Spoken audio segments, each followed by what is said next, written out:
Bom, então vamos lá, vamos começar. Na aula passada, a gente estava falando sobre produto misto. Então, até onde eu me recordo, a única coisa que a gente fez foi mostrar o que é produto misto e aplicar. Quer dizer, faltou aplicar. Esse que a gente vai fazer agora. Então, ó, só relembrando, né? O que é o produto misto?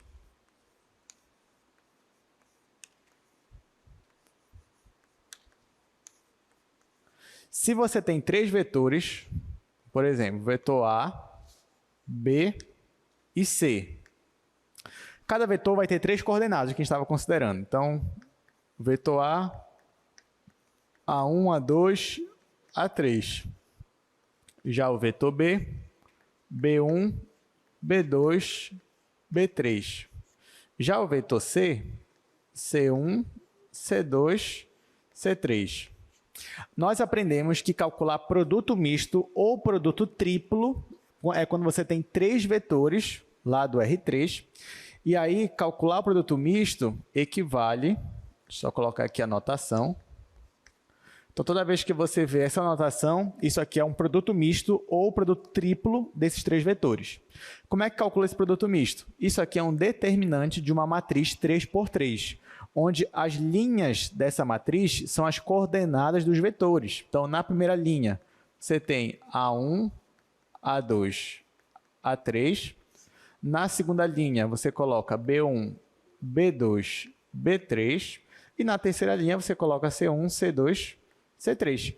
Você vai calcular o determinante disso. Nesse caso aqui, o seu determinante vai lhe dar um número, não vai lhe dar um vetor, como é o produto vetorial. Aqui vai ser um número, porque você não tem mais o I, o J e o K na primeira linha. Então, isso aqui vai te dar um número. Que número é esse? Esse número te dá o volume de um paralelepípedo formado por esses três vetores aqui. Caso, eu não sei se eu comentei isso na aula passada, mas caso esse produto misto dê igual a zero, é porque você não tem volume, o que significa que esses três vetores estão no mesmo plano, eles são coplanares, ok? Então, se cair uma questão, calcule o volume de um paralelepípedo, sendo que as arestas do paralelepípedo coincidem com esses vetores aqui, com o vetor A, B e C. Aí, calcule o volume. É só você jogar aqui, ó, nessa matriz 3x3, calcular o determinante e acabou. E aí você consegue calcular o volume. Agora, note que a gente está conseguindo calcular volume só usando coordenadas de vetores, coisa que antes era algo impensado, né? A gente não conseguia fazer isso. A gente tinha que ter aquelas outras informações, principalmente o desenho do nosso sólido. Muito bem, então, para a gente aplicar isso que a gente acabou de fazer, eu só vou resolver um exercício aqui hoje, que é esse daí, ó. Calcule o volume do paralelepípedo determinado pelos vetores. Aí está aí, o A, B e o C das coordenadas. Então, eu vou anotar aqui as coordenadas.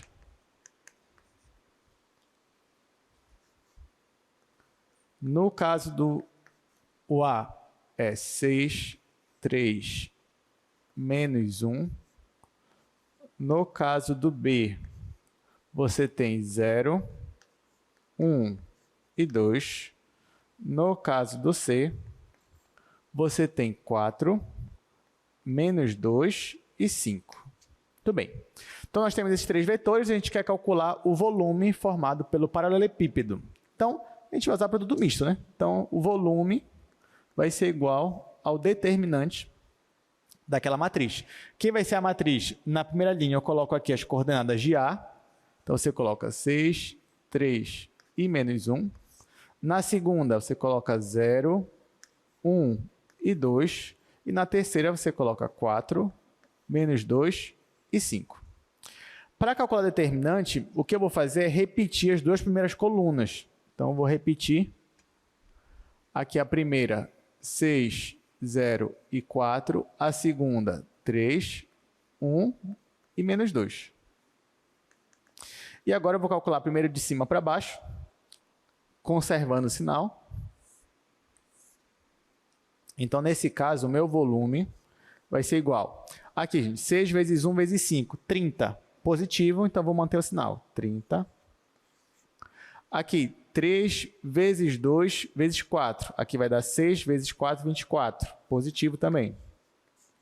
Aqui vai zerar, então nem vou colocar. Agora eu vou calcular de baixo para cima.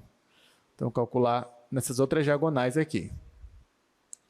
trocando o sinal, né? Então, aqui eu tenho 4 vezes 1 vezes menos 1. Isso aqui dá menos 4. Só que aqui vou trocar o sinal, então vai ficar mais 4. Aqui eu tenho menos 2 vezes 2 vezes 6. Isso aqui dá menos 24. Com o sinal vai ficar mais 24. E aqui vai ficar 5 vezes 0. Então, vai zerar, vou deixar assim. Agora é só fazer a soma. Então, o meu volume vai ser 24 mais 24, 48, mais 30, 78, mais 4, 82. Então, o volume, nesse caso, é 82. E aqui eu vou colocar 82 unidades de volume. É possível que o produto misto dê negativo, se você trocasse uma linha. Mas, nesse caso, como a gente está querendo um volume, então é sempre positivo. No caso, você sempre consideraria o módulo do resultado que apareceu aqui. Aí, nesse caso, já apareceu positivo, então já deixa assim. Mas se aparecesse menos 82, e eu estou falando de volume, aí você coloca o módulo, é 82 positivo. Agora, se eu não estou falando de volume, estou falando calcule o produto misto e der negativo, ok, pode deixar negativo, mas volume é positivo. Tá, então com isso, gente, a gente encerra o assunto da aula passada, e a gente vai começar o assunto de hoje. Então, hoje nós vamos começar uma nova etapa aqui no nosso curso de Cálculo 2, que é uma etapa muito legal, né? Por quê? Porque se você reparar, até aqui nós estamos na aula 7. Até a aula 7, nós não tínhamos visto ainda limite, derivada e integral. E nós não vamos ver hoje também. Mas a gente já vai ter o passo inicial. Por quê? Porque para você ver limite, derivada e integral, você precisa ter o quê? Funções. Que não era isso que você fazia lá no cálculo 1? Você calculava limite de funções, derivada de funções, integral de funções. Aqui agora, para a gente começar a trabalhar com isso, nós precisamos definir quem são nossas funções. Porque não são as mesmas do cálculo 1. Senão a gente não ia estar aqui em cálculo 1 ainda. Né? Então, na verdade, hoje nós vamos definir uma classe de funções, que a gente vai chamar de funções vetoriais. E ela não leva esse nome à toa, né? Ela já é funções vetoriais porque, por trás de tudo isso, elas também são vetores. Então, é por isso que a gente estudou até aqui. A gente estudou espaços Rn, que a gente vai usar agora. A gente estudou curvas e superfícies, a gente vai usar agora. Nós estudamos vetores, propriedades, tudo, a gente vai usar agora. Então, a gente vai misturar tudo que a gente viu até agora para falar sobre funções vetoriais. Definindo funções vetoriais, aí sim, na próxima aula, a gente vai já definir o que é limite e derivada dessas funções, que são as funções vetoriais. Então, eu vou colocar logo aqui no slide.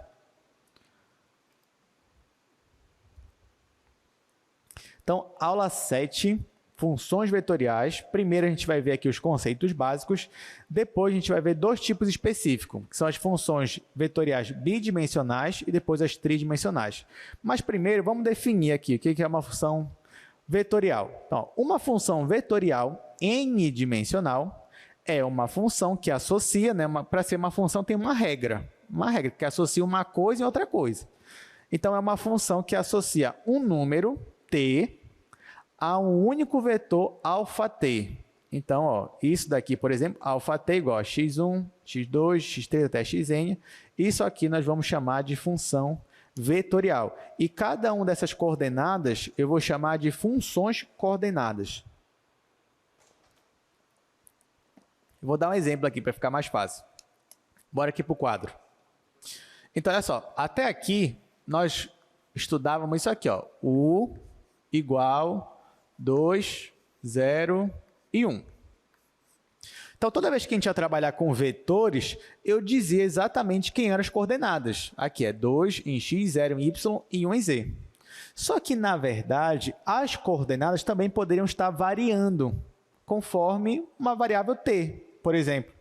Então, ao invés de eu escrever um vetor assim, eu poderia muito bem ter um vetor assim, ó, 2t, t quadrado, seno de t.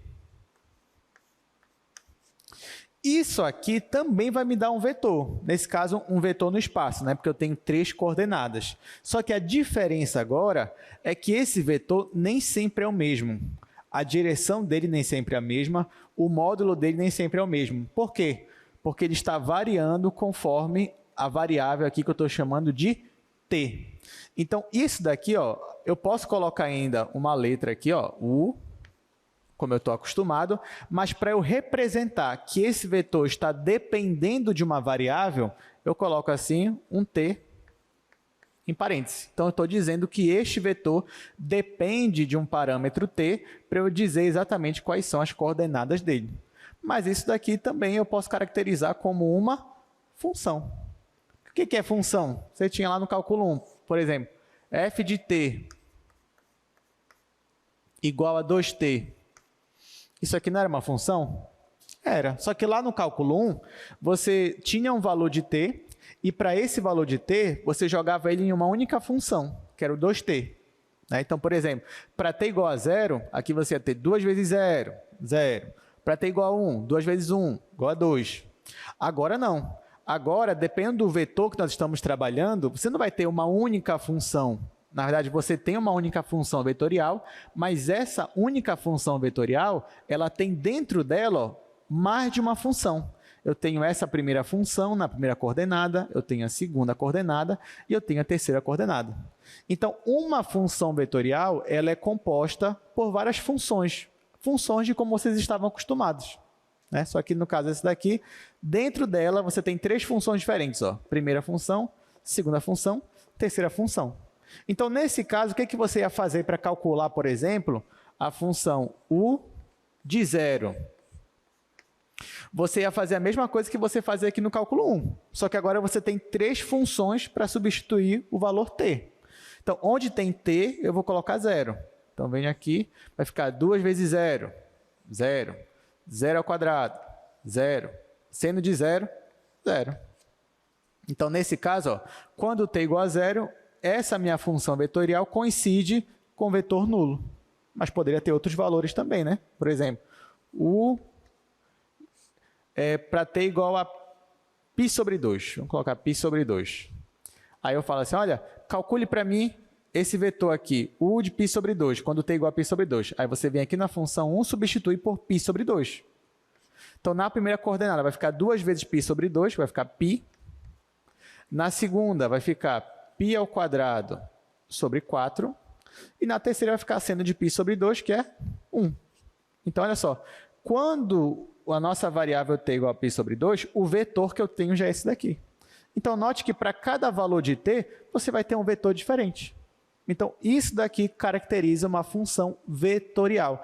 A diferença maior das funções que a gente está acostumado é que agora você vai ter, para um único parâmetro t, você vai ter 2 funções, 3 funções, 4, 5, 6, até n funções, se você quiser. Tá? Então, é isso que é uma função vetorial. A rigor, o que nós estamos fazendo é isso daqui. Eu estou pegando, vou chamar essa função de alfa. Então, o meu domínio, ele é um subconjunto dos reais, e o contradomínio é o Rn agora. Antes, no cálculo 1, aqui você tinha um subconjunto dos reais, e o contradomínio também era os reais. Agora não. Agora o contradomínio é o Rn. Então, nesse caso, para cada t, você vai ter uma função alφt. Vou colocar a setinha só para dizer que a gente está falando de vetores, que nem eu estava fazendo. Então, só que esse alφt, ele é uma função que tem mais de uma coordenada. Ele tem a primeira coordenada, ele tem a segunda, a terceira, a quarta, a quinta, até n. E em cada coordenada, eu posso ter uma função completamente diferente. Posso ter na primeira uma função trigonométrica, na última eu posso ter uma função exponencial, aqui pelo meio eu posso ter uma função constante, enfim. Mas isso que é uma função vetorial. Entenderam a diferença de uma função normal, como você estava acostumado? Antes você tinha uma função real a valores reais. Agora não. Agora você tem uma função de parâmetro real a valores no Rn. É isso que está acontecendo. Isso é só um tipo de função. Aqui em cálculo 2, mais tarde, daqui a, um mês, acho que um mês mais ou menos, a gente vai ver um outro tipo de função, onde eu só troco aqui, onde o meu domínio vai ser um subconjunto do Rn e o meu contradomínio vai ser um conjunto real. Aí vai ser, professor, tá, e aí? Não vai mudar muita coisa. Vai mudar tudo, tudo mesmo. Tá? Esse tipo de função é muito mais divertido, na verdade, muito mais interessante do que esse que a gente vai começar a ver. Não que esse não seja, esse também é. Só que esse daqui que a gente vai ver hoje, ele só perde um pouco a graça que quando você for calcular limite de derivada integral, eu já vou adiantando para vocês, é a mesma coisa do cálculo 1. Mesma coisa, mesmo. Agora, quando eu troco, aqui eu coloco o RN aqui nos reais, aí já não é a mesma coisa. Aí a emoção fica maior. Mas a gente ainda vai ver para os próximos capítulos, né? Por enquanto, ainda estamos aqui com funções vetoriais. Pois bem, então vamos aqui voltar para o slide. Então aqui, ó, trouxe mais um exemplo de uma função vetorial, onde ela tem 3 coordenadas. Na primeira, a função seno, na segunda, a função exponencial, na terceira, a função modular. Aqui eu estou colocando 3 coordenadas, mas podia ser 4 coordenadas, 5, 6, 7, 2 coordenadas, tanto faz. Agora, como é que a gente caracteriza o domínio de uma função vetorial? Bom, como uma função vetorial ela tem mais de uma função coordenada, então você vai ter que analisar o domínio de cada coordenada. Por exemplo, olha essa função aqui, ó.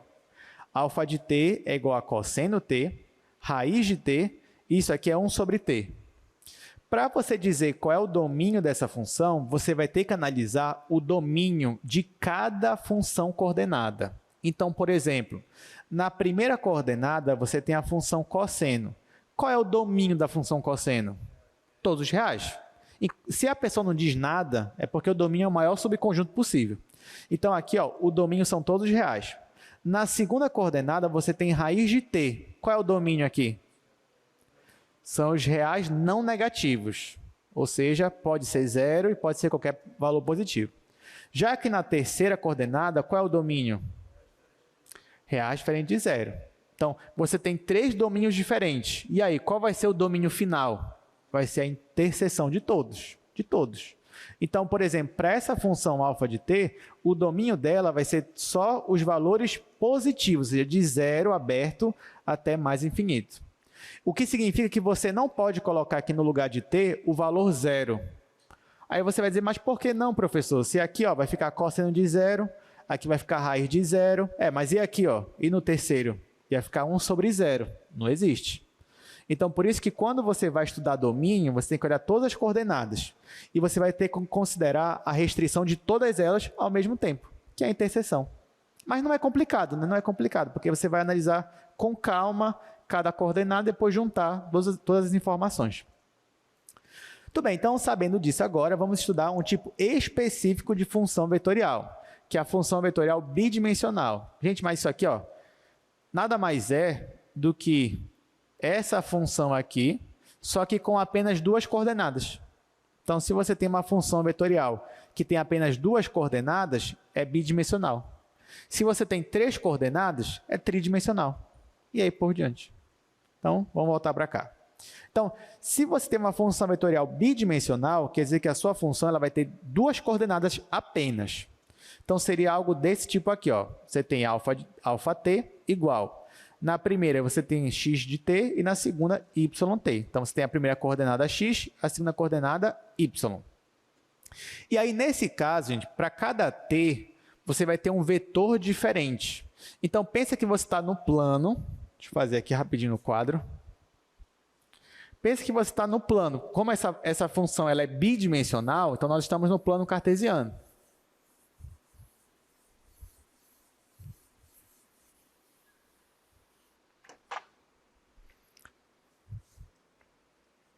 Então, ó, por exemplo, você tem aqui alfa t igual t e t. Vou colocar tt. Pronto. Aí, essa função ela é bidimensional, porque ela tem apenas 2 coordenadas. Então, para cada valor de t, você vai ter um vetor no plano cartesiano, porque ela é bidimensional. Então, eu posso fazer aqui o plano cartesiano. E, por exemplo, para t igual a 0, quem é o alfa 0? É 0, 0, né? Então, é o vetor nulo. Então, eu marco aqui o vetor nulo. Agora, se o alfa é igual a 1, se o t é igual a 1, o seu alfa 1 vai ser 1, 1. Correto? Então, você marca aqui o ponto 1 e faz um vetorzinho saindo aqui, ó. Se o t é igual a 2, o seu alfa t vai ser 2, 2. Então, você marca um pontinho aqui e vai ter um vetor saindo daqui indo para cá. Se o seu t for 3, 3, enfim, você já entendeu o que eu quero dizer. Então, para cada valor de t, você vai ter um ponto e um vetor diferente aqui, saindo da origem e chegando nesse ponto. Mas perceba que se eu fosse considerar todos os pontos, cada ponto que um vetor forma, eu ia ter vários pontinhos. Ia ter esse ponto aqui, esse ponto aqui, esse ponto aqui, esse ponto aqui, esse ponto aqui, esse. E juntando tudo, eu ia ter uma figura, eu ia ter um desenho. Esse desenho aqui é o que eu vou chamar do gráfico da minha função vetorial, nesse caso bidimensional. Então, perceba que para cada valor de t, você vai ter um vetor, saindo da origem e chegando naquele ponto. E conforme você vai jogando valores para t, o seu vetor ele vai mudando de direção, de tamanho, e ele vai formando um desenho, como se ele fosse um lápis. Então, é como se cada vetor fosse um lápis e a ponta do lápis está formando o seu desenho. Nesse caso, formou uma reta, mas poderia formar qualquer outra coisa, né? Qualquer outro desenho aqui plano. Né? Por exemplo, eu poderia ter também, um vetor que para um valor t, eu ia ter esse vetor aqui, esse ponto. Aí para outro valor, eu ia ter esse ponto aqui. Para outro valor, eu ia ter esse ponto aqui. Aí para outro valor, eu ia ter esse ponto aqui. Aí só que de modo que quando eu juntasse todos os pontos, isso aqui ia formar um desenho. Desenho assim, por exemplo. Então, note, é como se o vetor, como eu falei, ele estivesse desenhando aqui uma curva. Para cada valor de t, você ia ter um ponto diferente e juntando tudo, você ia ter aqui um desenho, nesse caso, uma curva plana. Então, esse que seria o gráfico de uma função vetorial bidimensional. Então, vamos voltar para cá. Ó, então, claro que tem desenhos também diferentes, né? Por exemplo, ó, uma curva plana, ela já pode formar isso daqui. Não necessariamente uma curva plana vai te dar uma função. O que é função? Vocês lembram o teste da reta vertical? Quando você faz a reta vertical? Então, nesse caso aqui, isso aqui é uma função, como você está acostumado? Uma função lá do cálculo 1? Não, mas é uma função vetorial. Tá? Então, o gráfico dela ó, pode formar agora diversos tipos de desenho aí. E sempre vai ser, né, uma curva plana aqui no nosso plano cartesiano. Muito bem. A partir de quando eu defino uma função vetorial bidimensional, eu também consigo definir as minhas equações paramétricas. Mas não se preocupe, equação paramétrica nada mais é do que as coordenadas dessa minha função.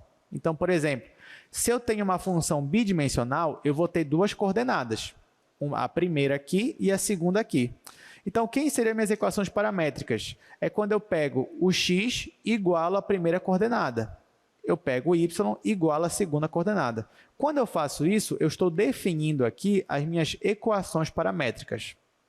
Professor, mas para que eu ia querer fazer isso? Não posso deixar só a função como estava? Pode. Mas a gente usa as equações paramétricas porque elas nos ajudam a desenhar o gráfico de uma função. Porque as equações paramétricas, elas nos auxiliam para a gente achar a equação cartesiana da curva. Então, ó, se você tem as equações paramétricas, dependendo da situação, você consegue isolar o parâmetro t. E quando você isola o parâmetro t, você consegue uma única equação. E essa única equação, que é o que eu vou chamar de equação cartesiana da curva, ela vai me dar todas as pistas que eu preciso para fazer o gráfico da minha função.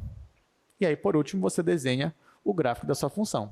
Então, o que a gente vai fazer a partir de agora? A gente vai olhar algumas funções vetoriais, a gente vai fazer o domínio delas, a gente vai fazer as equações paramétricas, a gente vai fazer a equação cartesiana e, por último, a gente vai fazer o gráfico. E aí, nesses exercícios que a gente vai fazer, você vai se acostumando com essa nova classe de funções que a gente vai trabalhar muito ainda com elas. Então, vamos lá. Aqui eu trouxe 4 exemplos, a gente não vai fazer todos, tá, gente? Mas a gente vai fazer a maioria, pelo menos.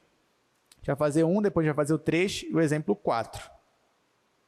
Você já pode ir fazendo também no seu caderno.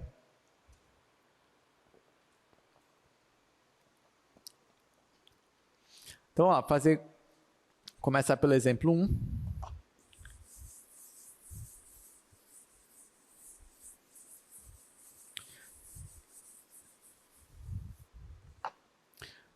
No exemplo 1, você tem αt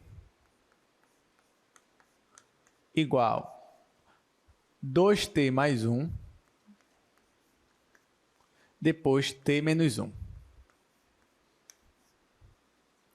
Então, está aqui. Você tem αt igual a 2t mais 1 e t menos 1. Agora, a gente vai fazer, primeira coisa, o domínio para essa função vetorial. Então, venho aqui e escrevo. Primeiro ponto, vou fazer o domínio. Só que nesse caso é fácil, né? É fácil porque, ó, quem é o domínio aqui do x, da primeira coordenada? Todos os reais. E aqui da segunda coordenada? Todos os reais também, não tem nenhuma restrição. Então, nesse caso, o domínio dessa função vão ser todos os reais. Então, escreva assim. Tá, segunda parte. Na segunda parte, eu vou fazer as equações paramétricas. Então, olha só, se eu pedir equação paramétrica de uma função vetorial, sendo que eu já te dei a função vetorial, isso aqui é muito simples, gente. O que a gente vai fazer aqui? Eu vou pegar a primeira coordenada, eu vou igualar isso aqui a um x, e a segunda eu vou igualar isso aqui a y. É isso que eu vou fazer. Então, por exemplo, nesse caso, quem são as equações paramétricas? X igual a primeira coordenada, que é 2t mais 1, e a segunda equação paramétrica é y igual a t menos 1. Então, isso aqui já são as minhas equações paramétricas. Por que eu faço elas mesmo? Porque a partir delas eu quero chegar na equação cartesiana, ou seja, eu vou tentar eliminar o meu parâmetro t. Nem sempre isso vai ser possível, nem sempre. Mas quando der, eu tenho que fazer. Então, por exemplo, nesse caso aqui, como é que vocês eliminariam o parâmetro t dessa parte aqui? O que vocês fariam? Muito bem, a gente pode isolar o t aqui, ó, na primeira equação. Isolando o t, aliás, tanto faz, né? Eu posso isolar o t aqui na primeira, depois substituir aqui, método da substituição, ou, só para ficar de acordo com o que a gente estava fazendo já, eu posso isolar t dos dois lados, em cima e embaixo, depois só igualar, que é o método da comparação, né? Que, na verdade, a gente já estava fazendo isso, né? Para quê? Para achar as equações simétricas de uma reta. Só que aqui é para outro objetivo. Então, vamos lá. Agora que você já tem as equações paramétricas, meu objetivo aqui é achar a minha equação cartesiana. Para achar a equação cartesiana, eu vou tentar eliminar o parâmetro t. Para isso, eu vou isolar t, tanto aqui quanto aqui. Então, ó, quando eu isolo t aqui, vai ficar x menos 1 sobre 2 igual a t. Ó, eu só isolei o t, então aqui ficou x menos 1, depois dividir por 2, ficou isso daqui. Agora, aqui embaixo, para isolar t, vai ficar y mais 1. Então, vai ficar y mais 1 igual a t. Agora que eu isolei t dos dois lados, basta eu comparar. Então, vai ficar essa fração igual a esse daqui. Então, vai ficar y mais 1 igual a x menos 1 sobre 2. Isso daqui é a minha equação cartesiana, ou seja, a partir de duas equações paramétricas, eu obtive uma única equação onde o t nem aparece mais. Então, isso aqui é minha equação cartesiana. Para que serve ela? Eu vou usar minha equação cartesiana para fazer o gráfico da minha função vetorial. Nesse caso aqui, ó, eu tenho y, tenho x. Aqui não tenho y ao quadrado, nada disso. Então, se eu não tenho y ao quadrado, eu posso simplesmente isolar o meu y e olhar o y como uma função de x. É isso que eu vou fazer. Então, quarto e último passo. Só colocar aqui que esse era o terceiro passo. Agora, o quarto e último passo.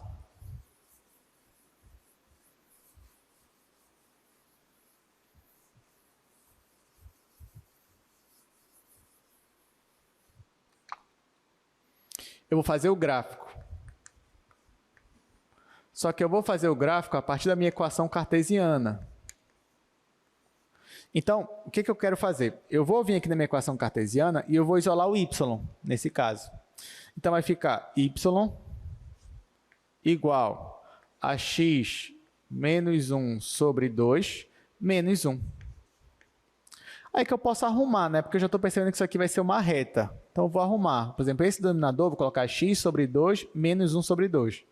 Vai ficar y igual a x sobre 2 menos 1 sobre 2.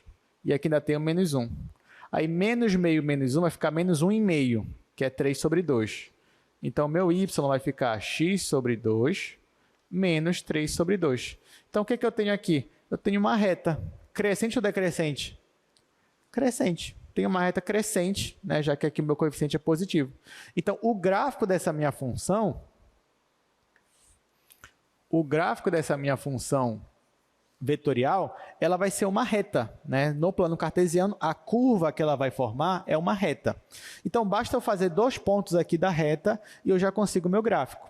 Então, olha lá, o primeiro ponto que eu vou achar é para x igual a 0. Quando x é 0, o y é menos 3 sobre 2, menos 1,5. Então, quando x é 0, aqui é x, aqui é y. Quando x é 0, o y é menos 1,5. Então, venho aqui, vamos dizer que está bem aqui o menos 1,5.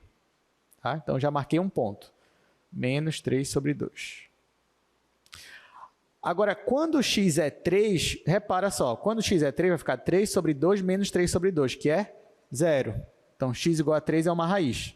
Então, vamos dizer que o 3 está bem aqui. X igual a 3. Então, achei 2 pontos da minha reta. Agora é só juntar esses 2 pontos. Então, essa reta que eu coloquei aqui é o gráfico da minha função vetorial, daquela função alfa. Alguma dúvida até aqui? Entenderam cada passo? Então, agora a gente só vai ficar treinando isso daí, pelo menos por enquanto. Então, olha só, no exemplo 2, eu vou deixar para casa, só que eu fiz ele de manhã. Qualquer dúvida você pode olhar também a aula da manhã, tá, gente?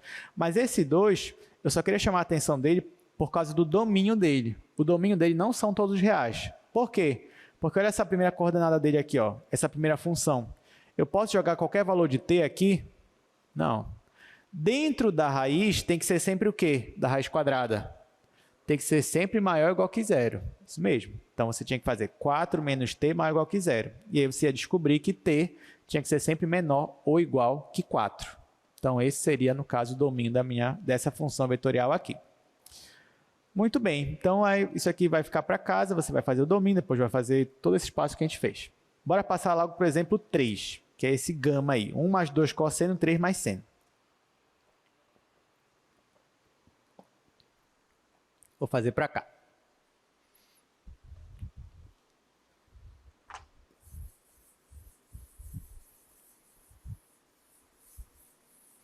Esse gama ele já é bem interessante, esse exemplo aí. Então, vou precisar que vocês prestem bem atenção nesse terceiro exemplo. Gama t é igual a 1 mais 2 cosseno e 3 mais seno. Tá, então já temos aqui a nossa função, vou fazer cada passo. Então, o primeiro passo eu vou achar o domínio dela. Só que o domínio disso aqui é fácil, né? O único domínio difícil era aquele segundo exemplo. O resto, ó, eu tenho aqui uma função trigonométrica. Qual é o domínio de uma função trigonométrica? No caso da função cosseno, né? Qual é? Todos os reais, não tem nenhuma restrição. Você só vai ter restrição para tangente, para cossecante, mas para o cosseno e para o seno você não tem restrição. Então, o domínio aqui são todos os reais, tanto para a primeira coordenada quanto para a segunda. Então, o domínio da minha função gama vão ser todos os reais. Agora, no segundo passo, eu vou dizer quem são as minhas equações paramétricas. E aí é fácil também, porque eu só vou igualar x igual à primeira coordenada, y igual à segunda coordenada. Então, venho aqui e escrevo x igual a 1 mais 2 vezes cosseno, y igual a 3 mais seno.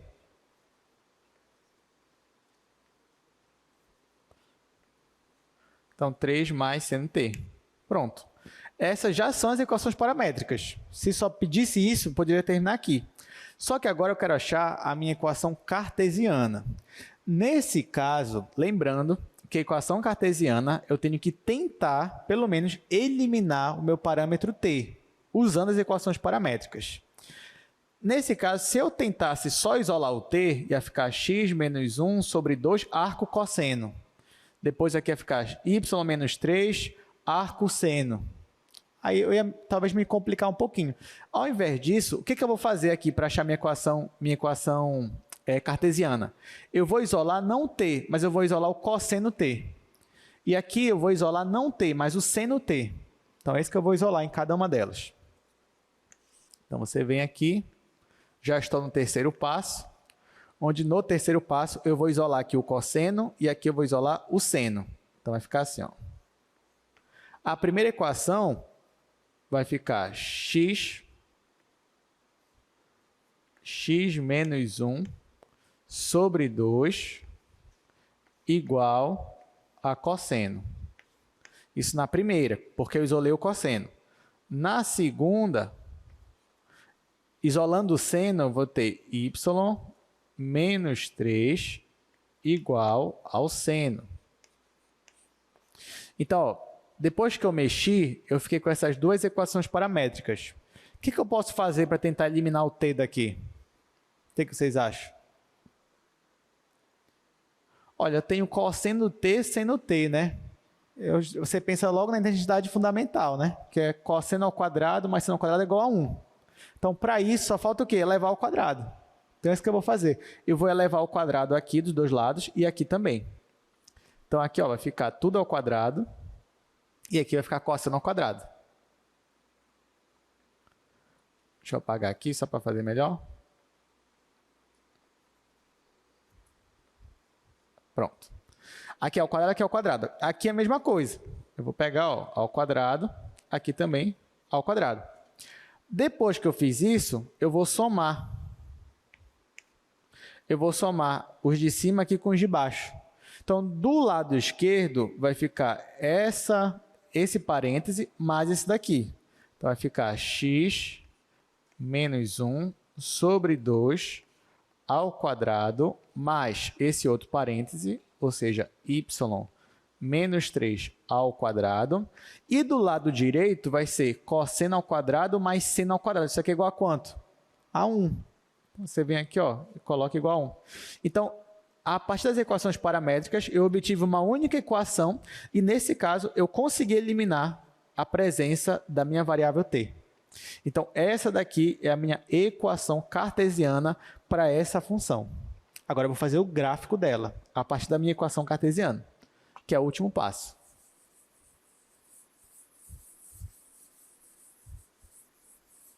Aí você vai dizer assim, professor, mas como é que eu ia saber que eu ia ter que...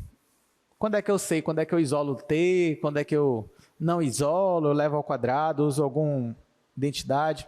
Isso aqui é tudo a prática. Você vai praticando, fazendo vários exercícios. Aí você já vai ter uma experiência que você vai olhar e falar, tá, já sei o que eu faço. Isolo aqui, eleva ao quadrado e vai fazendo. Por isso que eu digo, cálculo é sempre exercício.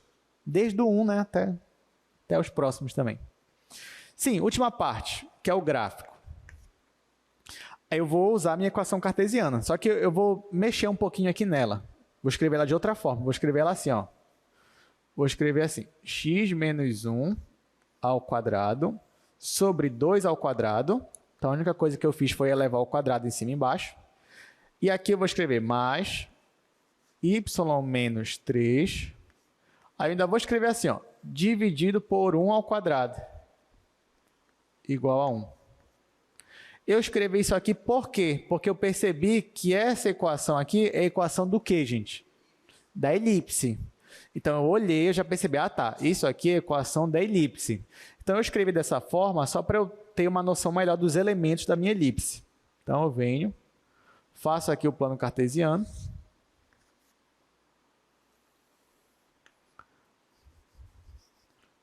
Faço aqui o eixo x, faço o eixo y. Tá, como é que a gente vai desenhar a elipse? Primeiro eu vou analisar onde é que está o centro da elipse. Então, nesse caso aqui, olhando para a equação, qual é o centro da minha elipse? Em x é quanto? 1. Em y é quanto? 3. Então, tá aqui, ó. Em x é 1, porque você tem x menos x0, o x0 é 1, e aqui você tem y menos y0, y0 é 3. Então, o centro aqui da minha elipse, em x é 1, em y é 3. Então, venho aqui no meu plano cartesiano, procuro x igual a 1, bora dizer que ele está aqui, procuro y igual a 3, bora dizer que ele está aqui. Então, esse ponto aqui é o centro da minha elipse. Agora, eu vou fazer as outras coisas. Gente, em x, ó, eu tenho aqui embaixo, no denominador, 2 ao quadrado. O que significa que no eixo horizontal, eu vou caminhar 2 unidades a partir do centro da minha elipse. 2 para a direita e 2 para a esquerda. Então, vem aqui, ó, o centro está aqui. Aí eu vou caminhar 2 unidades para a direita, aí eu vou parar bem aqui, 2 unidades, e 2 para a esquerda. Então, eu vou parar bem aqui. Então, esses aqui são 2 pontos da elipse. Agora, eu venho em y. O denominador é 1. quer dizer que no eixo vertical, a partir do centro, eu vou caminhar uma unidade, uma para cima e uma para baixo. Então, venho aqui, está aqui o centro, então caminho uma unidade para cima, depois eu caminho uma unidade para baixo. Esses 4 pontos é que vão me dar aqui a minha elipse. Então, agora é só completar aqui a minha elipse. Não ficou bem, deixa eu fazer melhor aqui. Pronto, só arredondar aqui mais. Pronto. Então, ó, com isso, depois que eu uni os pontos, eu obtive aqui a nossa elipse. Então, a minha função vetorial, o gráfico dela é o gráfico aqui, é a curva plana que a gente conhece como elipse. Entenderam, gente? Tudo certo? Beleza. Então, vamos continuar. Último exemplo agora dessa parte, que é o exemplo 4, que é agora o var_φ, né? Função φ.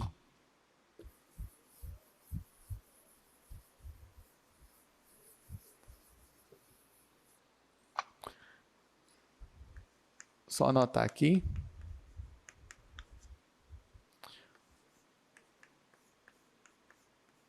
Então, minha função φ é t cosseno e t seno.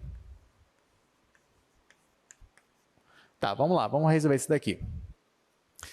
Nesse caso, eu vou fazer os mesmos passos. O primeiro passo é o domínio. Então, para o domínio, de novo, eu tenho uma função t vezes a função cosseno. Isso aqui são todos reais. A mesma coisa aqui. Então, eu não tenho nenhuma restrição para nenhuma das funções coordenadas. Então, o meu domínio... Oi? Ah, tá. Já... Pode falar qual é a sua dúvida?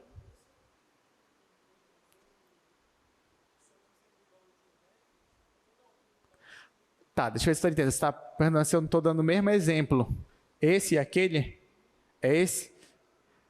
Pois é, parece que é o mesmo exemplo. Inclusive, a gente vai tentar seguir o mesmo caminho. Só que não vai ser. Isso que é interessante, porque parece que vai dar a mesma coisa. Parece que aquilo ali vai dar uma elipse, uma circunferência, mas não vai acontecer isso. Né? Então, é isso que é interessante, porque é contra-intuitivo.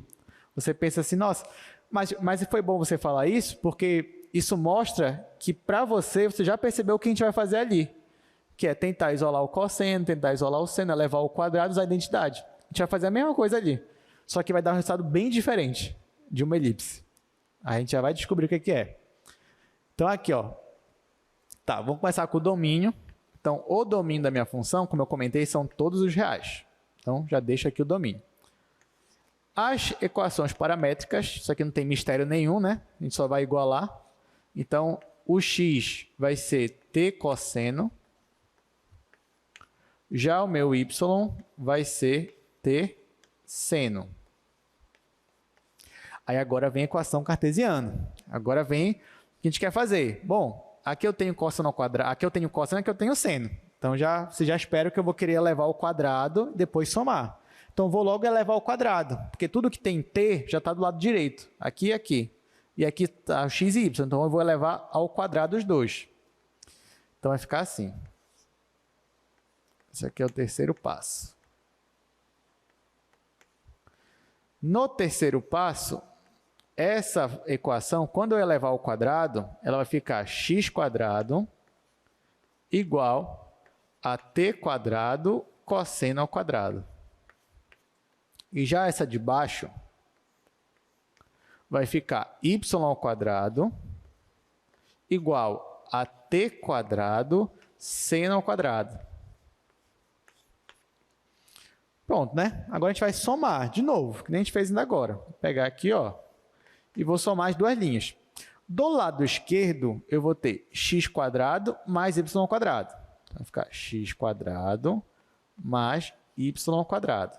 Igual. Aí aqui você já percebe, ó, antes de eu calcular o lado direito, você olha só para o lado esquerdo e você pensa, ah, beleza, já sei o que vai dar. Vai dar o quê? Uma circunferência de centro na origem.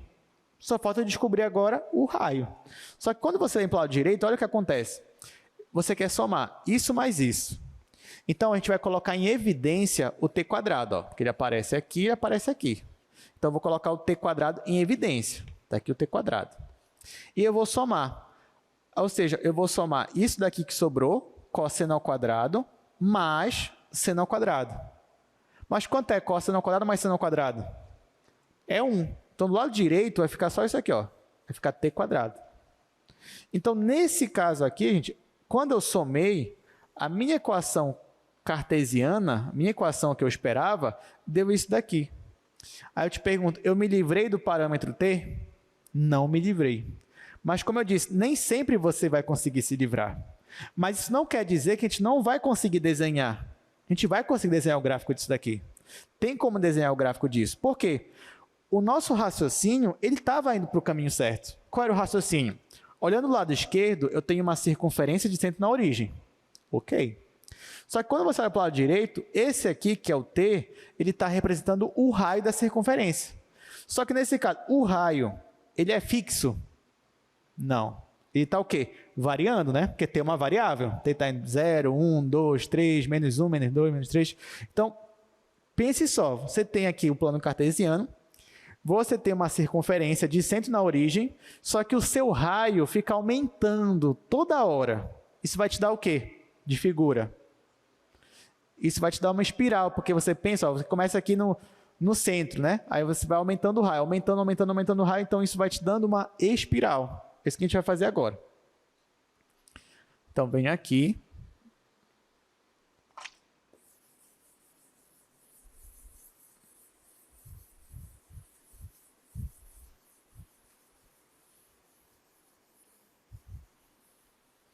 Olha só, eu já entendi. Você fala assim, professor, beleza, eu já olhei ali a minha equação, já entendi o que vai ser uma espiral, só que agora eu vou desenhar. Aí na hora que você vai desenhar, você empacou. Porque você fala, e agora? O que eu faço? Porque ó, eu sei que é uma espiral, mas é qualquer espiral? Por exemplo, se eu pegar aqui,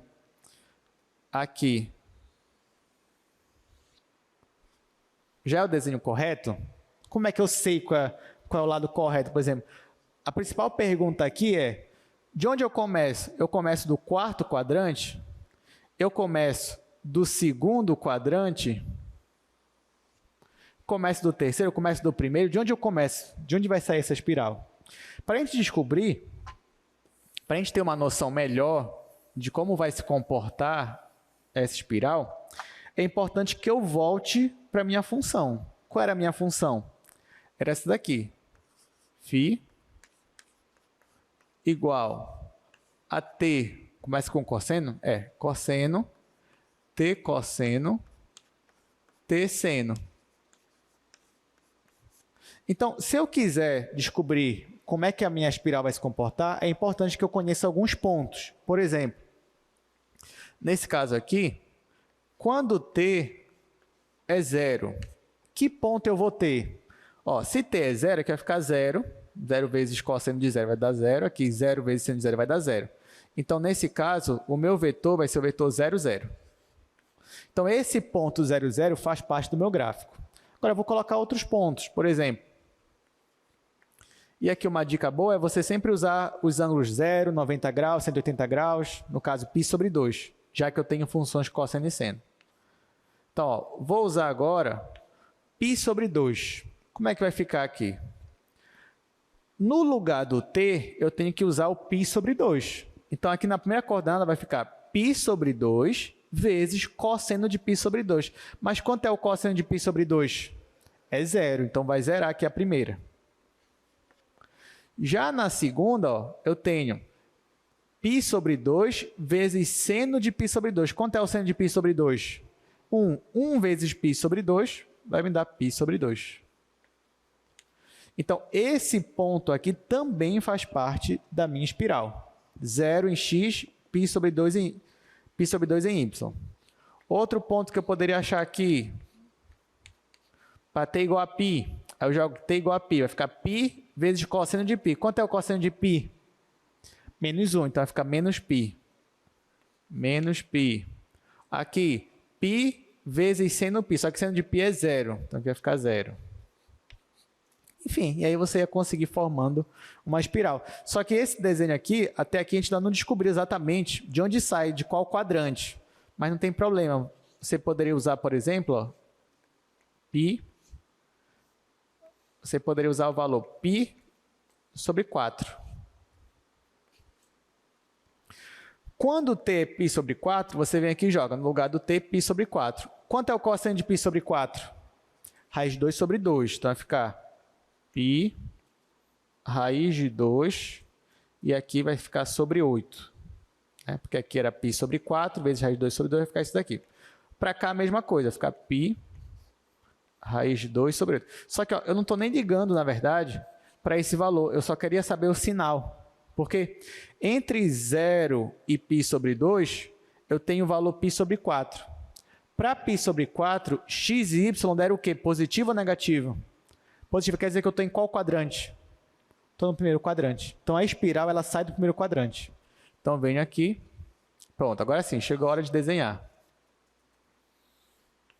Aí é só marcar os pontos. Por exemplo, eu sei que eu tenho o ponto 0, 0. Vou colocar o ponto 0, 0 aqui. Eu sei que tem um ponto 0 e π sobre 2. Vamos dizer que π sobre 2 é aqui. Depois eu tenho menos π 0. Bom, se aqui é π sobre 2, que é metade, então o π vai ficar para cá. E aí, ó, vai formando a minha espiral. Ela vai atingindo aqui os eixos cada vez mais longe da origem. E como eu sei que eu estou no primeiro quadrante, então vai ficar uma coisa assim, ó.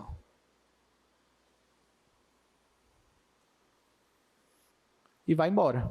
Ou seja, você vai fazendo a espiral assim, ó, cada vez atingindo os eixos mais longe da origem. Isso daqui seria o gráfico da nossa função ali, var-φ, t cosseno t seno, no caso a nossa espiral. Entenderam? Inclusive, esse desenho que a gente fez lá apareceu no início do slide, né? Que é aquela nossa espiralzinha lá quando a gente estava falando de funções. Muito bem, temos 15 minutos. Está ótimo, tempo suficiente para fazer aqui, terminar a nossa aula. Bom, então com isso, ó, a gente vai para a função vetorial tridimensional. Só que não vai mudar tanta coisa, né? O que vai mudar é que agora você vai ter 3 coordenadas. Você vai ter x, y e z. Então, ó, toda vez que você tem uma função vetorial com 3 coordenadas, ela também vai descrever uma curva. Só que essa curva é no espaço. Por isso que eu digo que é uma curva espacial. Então, ela vai te dar algo parecido com isso daqui, ó, por exemplo. Onde para cada ponto, para cada valor de t, você vai ter um vetor diferente. E esses vetores vão desenhando uma curva, que é o que a gente vai chamar de curva espacial. Do mesmo modo, você vai ter equações paramétricas, só que agora você vai ter 3 equações paramétricas, x, y e z. Dessas equações paramétricas, nós não vamos formar uma única equação, que nem a gente fazia aqui na equação cartesiana. Nós vamos formar 2 equações. Então, a partir dessas equações paramétricas, eu formo 2 equações. Ó. Cada equação dessa é uma superfície no espaço. E o gráfico que eu quero é a interseção das superfícies, porque, na verdade, ó, essas duas equações vieram daqui, que é dessa curva. Então, estou dizendo que para eu ter a minha curva, ela tem que satisfazer as 2 equações ao mesmo tempo, ou seja, tem que satisfazer as 2 superfícies ao mesmo tempo, que é igual a fazer a interseção das superfícies. É isso que a gente vai fazer. Tá? Mas na prática vocês vão entender melhor quando a gente resolver aqui os exemplos. Então, para finalizar a aula, nós temos 3 exemplos. Então, vamos tentar fazer aí o máximo possível antes de acabar a aula. Gente, eu vou começar pelo segundo, tá? Vou começar pelo segundo, mas o primeiro, ele é o mais simples, na verdade, ele é só uma reta. Então, vou fazer o segundo e o terceiro exemplo com vocês. Exemplo 2. O exemplo 1 eu cheguei a fazer de manhã também. De manhã eu não fiz o 3, então agora eu já complemento, vou fazer o 2 e o 3. Então, ó, eu tenho 1 mais cosseno, 1 mais seno, e por último eu tenho 3 mais 2 cosseno. Olha, aqui o domínio são todos os reais, né? Você tem só as funções seno e cosseno aqui, então o domínio todos os reais. Então, já vou passar para as equações paramétricas, nesse caso aí. Então, ó, as equações paramétricas. Para eu obtê-las, o que eu faço? A mesma coisa que eu estava fazendo antes, só que agora eu vou ter 3 equações paramétricas. Quem vai ser o x? A primeira coordenada. Então, x é igual a 1 mais cosseno. Quem vai ser o y? A segunda, que é 1 mais seno. E o meu z é a terceira, que é 3 mais 2 cosseno. 2 cosseno t. Pronto. Só que, como eu falei, quando você está com funções tridimensionais, isso aqui não vai te dar uma única equação, né? Vai te dar duas equações para você fazer as superfícies. Só que para você obter as equações, já que eu tenho 3 aqui, eu vou excluir uma e trabalhar com as duas que sobraram. Isso vai me dar uma equação. Depois eu vou excluir outra equação, trabalhar com as duas que sobraram, isso vai me dar uma segunda superfície. E depois eu faço a interseção. Então, aqui, por exemplo, vou excluir logo o z. E aí eu vou ter essa primeira equação e essa segunda. Nessa primeira e nessa segunda, o que a gente vai fazer? Isolar o cosseno e isolar o seno. Elevar ao quadrado, fazer aquilo que a gente já estava fazendo. Então, ó, eu vou trabalhar só com essas duas equações primeiro. Vou isolar o cosseno, vou isolar o seno. Então, vai ficar x menos 1 igual a cosseno. Isso na primeira, né? Na segunda vai ficar y menos 1 igual a seno. Aí você já imagina o que a gente vai fazer, né? A gente vai elevar ao quadrado os dois lados. E depois a gente vai somar. Então, do lado esquerdo, você vai obter x menos 1 ao quadrado, mais y menos 1 ao quadrado. Do lado direito, isso mais isso é 1. Então, você vem aqui e coloca 1. Então, ó, essa daqui já é a nossa primeira equação. Essa equação já vai me dar minha primeira superfície. Então, eu vou chamar isso aqui de S1. S1 porque está me dando minha primeira superfície, tá? A gente já vai discutir o que ela é, mas bora logo tentar uma outra equação. Para a segunda equação, eu vou ignorar agora o y e eu vou olhar só para x e para z. E eu vou ver o que isso vai me dar.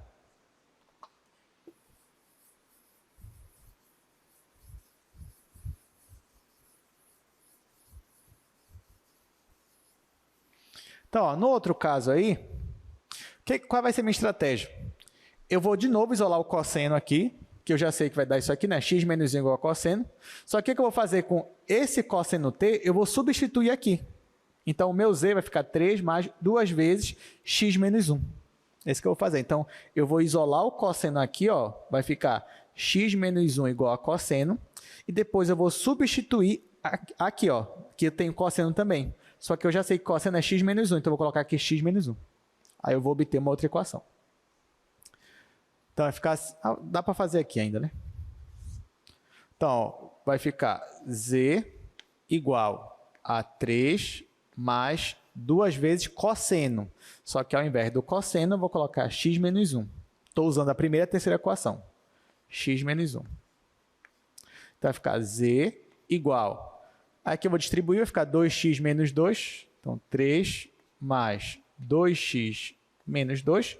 Aqui eu só faço a conta. 3 menos 2 é 1, então vai ficar 2x mais 1. Então, z igual a 2x mais 1. Né? Só fiz a continha aqui. Isso daqui já me deu uma outra equação. Então, eu vou chamar essa equação de superfície 2. Muito bem. Agora, vocês vão me ajudar. Aqui, ó, a superfície 1. Olhando só para essa equação, você diria que isso aqui é o quê, gente? O que é isso daqui? Isso. No plano XY seria uma circunferência, né? De centro 1, raio 1. Só que eu estou no espaço agora, minha função é tridimensional. Então, se eu estou no espaço, essa superfície aqui é um cilindro, porque o eixo Z está livre. Então, você tem lá a circunferência, só que quando ela cresce tanto para cima quanto para baixo, você vai ter um cilindro aqui. E já aqui na superfície 2, o que é isso aqui? Isso aqui é um plano, né? Se você olhar só para o plano XZ, você vai ter uma reta, mas como o Y está livre, então isso aqui é um plano. Então, você tem um cilindro e você tem um plano. Qual é a interseção disso? É como se você tivesse cilindro e o plano cortando o cilindro. Agora imagina, né, o cilindro, só a casca dele, sem ser a parte de dentro, e você tem um plano cortando ele. Como é que vai ser essa interseção? Que figura vai te dar? Vai te dar o quê? Vai te dar uma elipse. Vai te dar uma elipse. Se o plano cortasse de maneira transversal, ia te dar uma circunferência. Mas como o plano está inclinado, isso vai te dar uma elipse. Eu vou mostrar aqui para vocês no GeoGebra como é que ficaria isso daqui. Ó, já está até aqui. Vamos lá, olha só. Esse cilindro aqui é a nossa primeira superfície. Então, eu só escrevi ela aqui, ó. Está aqui, x menos 1 ao quadrado mais y menos 1 ao quadrado igual a 1. Então, eu obtive essa superfície aqui vermelha. Já o meu plano está bem aqui, ó, z igual a 2x mais 1. Então, está aqui, ó. Eu tenho o plano cortando o meu cilindro. E aqui, ó, isso aqui é a interseção dos dois. Então, ó, quando o plano corta o cilindro, eu formo uma elipse. Aí eu vou até tirar aqui, ó. Então, essa é a nossa figura geométrica. Nós temos uma elipse. Esse é o gráfico da minha função vetorial tridimensional. Interessante, né? A última, até que acho que a gente consegue fazer... Mas não sei, vamos ver se a gente consegue fazer rápido. Exemplo 3. Γt igual a 1 mais cosseno, 1 mais seno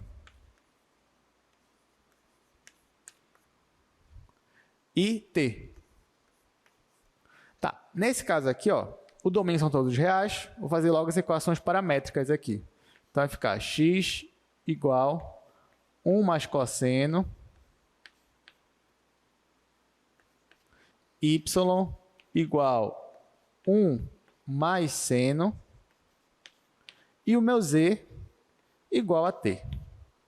Então, ó, logo de cara, você já pensa, bom, vou juntar aqui essas duas equações. Nesse caso, de novo, note que essa é a mesma da anterior, né? Porque eu vou isolar, vai ficar x menos 1 igual a cosseno, y menos 1 igual a seno. Vou elevar ao quadrado, vou somar, vai dar a mesma coisa, ou seja, vai dar o mesmo cilindro para a primeira superfície. Então, nesse caso, a minha primeira superfície vai ser a mesma da anterior. Ou seja, vai ser x menos 1 ao quadrado mais y menos 1 ao quadrado igual a 1. Então, a minha superfície já é aquela em vermelho lá que vocês viram. Agora, o problema é a segunda superfície. Só que para a segunda superfície, gente, olha só o que está acontecendo aqui. Aqui o problema colocou que z é igual a t. O que significa que z é igual a t? Lembra que z, se você olhar no espaço, z não é a sua altura? Z não é a sua altura? Então, vamos lá.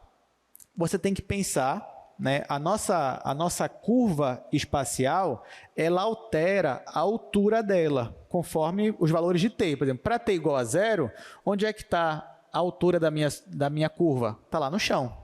Para t igual a 1, ela está uma unidade acima. Para t igual a 2, 2 unidades acima. Para t igual a menos 1, ela está embaixo, uma unidade. Então, na verdade, a altura dessa sua curva espacial, ela vai variar, né, conforme o t. Conforme o t vai variando a altura. Então, a altura e o parâmetro t, eles estão diretamente ligados. Só que tem um porém. Essa altura ela vai variar. Só que essa altura ela vai variar dentro dessa minha superfície aqui, porque não tem que ser a interseção das duas coisas.